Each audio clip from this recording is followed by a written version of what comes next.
Assalamualaikum warahmatullahi wabarakatuh. Kembali bersama dengan saya Agus Surahmat Pawirorjo dalam analisa Agus Surahmat. Senang sekali sahabat-sahabat semuanya, siang hari ini saya bisa menyapa sahabat-sahabat semuanya.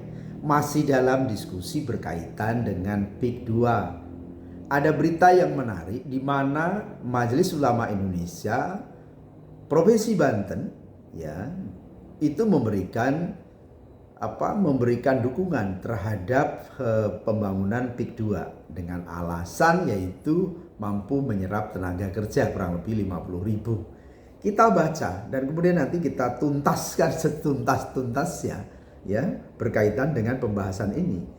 Jangan sampai kemudian kita tidak memahami apa yang sesungguhnya ya, yang sesungguhnya di dalam perdebatan di dalam internal Majelis Ulama Indonesia itu sendiri.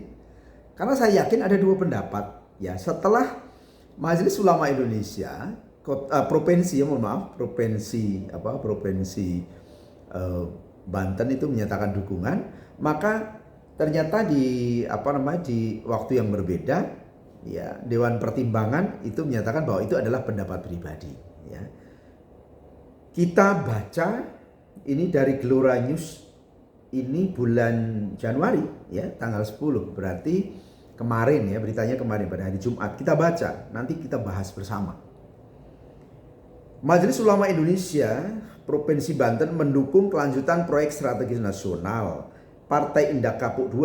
MUI Banten menilai proyek yang dikerjakan Grup Agung Sedayu tersebut memiliki manfaat besar termasuk membuka lapangan pekerjaan. Ketua MUI Banten Bidang Informasi dan Komunikasi serta Kebudayaan Islam Alwian Kosit Syampun mengatakan PSN diperkirakan menyerap tenaga kerja 30.000 sampai 50.000 orang. Ini perlu juga dipertimbangkan oleh kawan-kawan semuanya untuk melepaskan egoisme, untuk membangun empati kepada kawan-kawan kita yang nasibnya kurang beruntung, kata Alwian di Kota Serang, Banten pada hari Kamis tanggal 9 Januari 2025. Kita stop sampai di sini. Bahwa apa yang disampaikan oleh saudaraku Alfian ya, salah satu pengurus Majelis Ulama Indonesia Provinsi Banten yang menyatakan bahwa proyek Pantai Indah Kapuk II yang di sepanjang Serang hingga mendekati Mau, Kronjo dan lain sebagainya itu diperkirakan menyerap 30 hingga 50 tenaga kerja. Itu angan-angan ya, itu angan-angan. Kemudian juga itu harapan. Berbicara tentang harapan tentu ya sah-sah saja. Tetapi yang menjadi persoalan adalah apakah pembangunan PIK 2 itu telah mampu menyelesaikan berbagai macam persoalan masyarakat yang ada di sana. Bagaimana masyarakat-masyarakat yang digusur, tanah-tanah masyarakat yang digusur. Kemudian kalau kita melihat ke sana bagaimana yang semula itu banyak ada terumbu karangnya, kemudian juga ada nelayan yang bisa melaut dan lain sebagainya. Belum lagi tanah-tanah yang hingga hari ini belum selesai. Dan masih banyak juga lagi tanah-tanah milik masyarakat yang pada akhirnya itu kemudian tidak bisa dipergunakan karena memang fasilitas yang ada tidak ada lagi di sana. Pertanyaan berikutnya, kalau diawali dari hal-hal ini pun kemudian masyarakat sudah sengsara. Kita ini bangsa Indonesia yang harus berdiri berdaulat di atas bangsa Indonesia itu sendiri. Persoalan berikutnya, apakah kemudian Majelis Ulama Indonesia ngapain ngurus-ngurusin seperti ini? Berbicaralah tentang kemaslahatan umat ya. Dan kalau kemudian kita berbicara tentang kemaslahatan umat, apakah kemudian PIK ini memberikan kemaslahatan umat terhadap masyarakat Banten pada khususnya? Ini menjadi pertanyaan besar. Jangan kemudian juga Majelis Ulama Indonesia secara gegabah kemudian menyatakan memberikan dukungan ya terhadap PIK 2. Tentu ini bertentangan dengan ya Majelis Ulama Indonesia Pusat yang tidak sepakat dengan adanya PIK 2 tersebut. Lantas ini bagaimana? Tentu Majelis Ulama Indonesia harus berhati-hati di dalam memberikan respon tersebut. Ya, Majelis Ulama Indonesia harus mendudukkan dirinya, ya, harus mendudukkan dirinya, memberikan fatwanya berkaitan dengan keumatan. Ya, jadi jangan memberikan fatwa itu untuk kepentingan tertentu. Kita lanjutkan. Menurut dia, garis besar dari proyek nasional tersebut adalah untuk mempercepat pertumbuhan ekonomi regional di Banten. Bayangkan, kalau industri yang nggak masuk, pengangguran terus meningkat. Saya kira dampak ini luar biasa, sangat negatif. Jadi perlu adanya insentif pembangunan untuk bagaimana mempercepat pertumbuhan ekonomi di Banten ini, kata Alwian.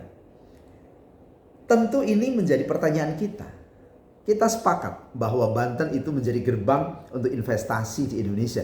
Tetapi menjadi pertanyaan berikutnya adalah apakah kemudian proyek PIK itu dipergunakan dipergunakan untuk kemakmuran masyarakat.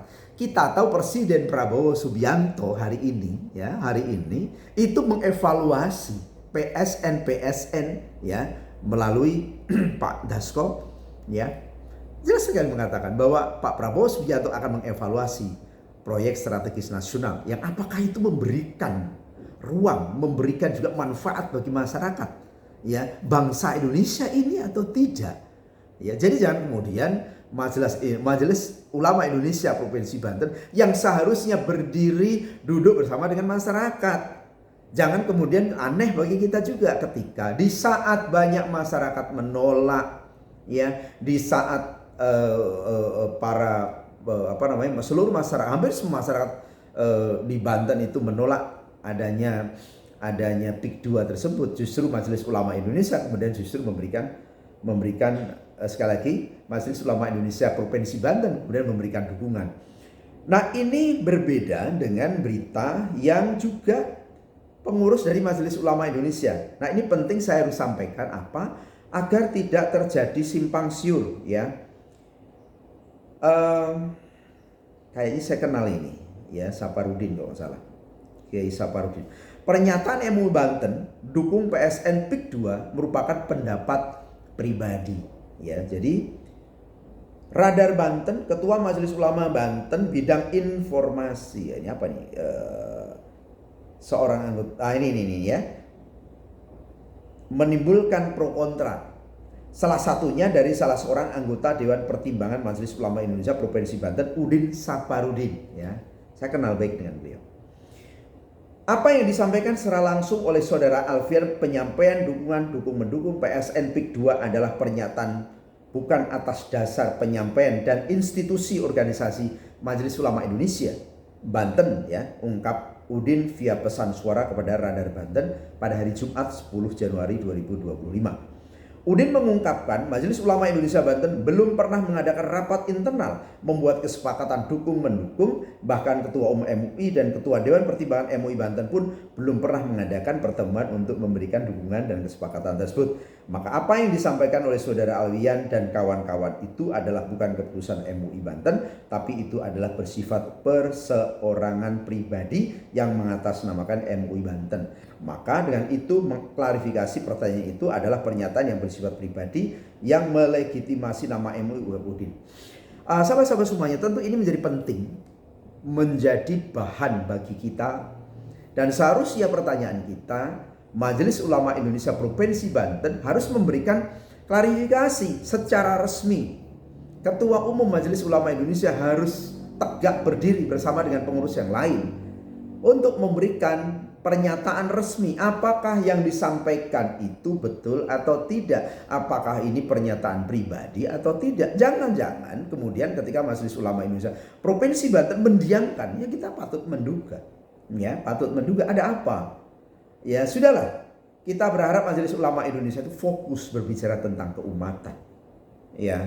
Banyak kemarin masyarakat di Serang, di Balaraja itu bagian mempersoalkan pabrik miras. Itu yang seharusnya Majelis Ulama Indonesia lebih concern di sana.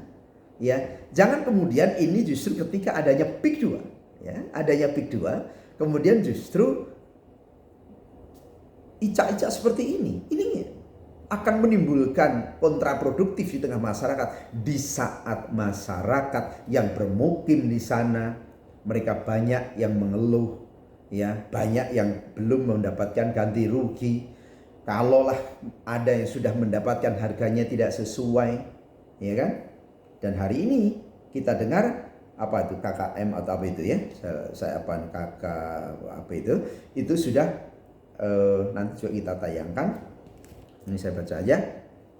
Itu sudah berencana membongkar adanya adanya pagar, ya. Terus terang saja sahabat-sahabat semuanya, laut ini adalah menghubungkan antara kepulauan satu dengan kepulauan yang lain dengan adanya pemagaran yang dilakukan oleh pengelola PIK 2 ini. Justru ini di mana, pertanyaan berikutnya, di mana letak kedaulatan Indonesia ketika sudah dibatasi? Karena ini akan menghubungkan antara pulau satu dengan pulau yang lain. Ini menjadi simpul persahabatan antara kepulauan satu dengan kepulauan yang lain. Jangan kemudian ketika PIK ini secara arogansi kemudian memasang pagar tersebut sebanyak 30 km, mohon maaf. Ini apa-apaan, ya. Dan pemerintah harus turun tangan. Pak Prabowo harus turun tangan. Para pemerhati harus turun. Dan yang tidak kalah penting, kita sebagai masyarakat di Banten, kita juga tidak boleh diam diri. Ya. Masyarakat, ulama, tokoh-tokoh, ya, di tingkat pusat maupun juga tingkat regional, ya, para cendekia, kalangan kampus, mahasiswa, pelajar, semua juga kita harus tidak bisa kemudian kita berdiam diri. Kita harus mengkritisi semuanya. Ya, semoga ini memberikan manfaat dan kita harapkan agar, ya, sekali lagi Majelis Ulama Indonesia Provinsi Banten ya harus berhati-hatilah untuk memberikan pernyataan itu. Jangan sampai pernyataan itu justru menimbulkan sakwasangka, menimbulkan perpecahan di tengah-tengah masyarakat kita, khususnya masyarakat Banten. Terima kasih, semoga bermanfaat dan kita akan kembali, ya, sekali lagi kita akan kembali dalam pembahasan-pembahasan yang lain, ya, yang lugas, cerdas.